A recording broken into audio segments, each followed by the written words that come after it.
ভাই, আপনি প্রশ্ন করলেন যে স্কুল বা কলেজে ভর্তির জন্য ডোনেশন দেওয়ার অনুমতি আছে কিনা, ইসলামিক নিয়মে অনুমতি আছে কিনা। দেখেন, এই ডোনেশনটা যদি স্কুলের উন্নতির কাজে লাগানো হয়, যেখানে স্কুল কর্তৃপক্ষ আপনাকে একটা রসিদ দেবে, আমার মতে সেটা হারাম না।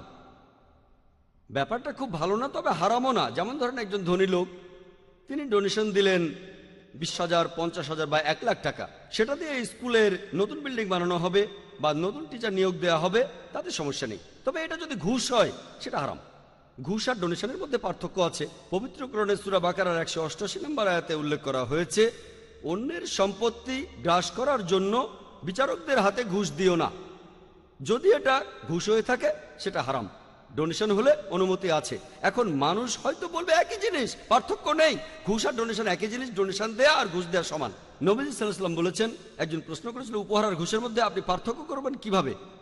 তুমি ওই অবস্থানে না থাকলে, উপহারটা যদি না আসতো, তাহলে ঘুষ। এখন আমরা অনেকে ডোনেশন দেই মেডিকেল কলেজে অথবা ইঞ্জিনিয়ারিং কলেজে অথবা কোনো স্কুলে।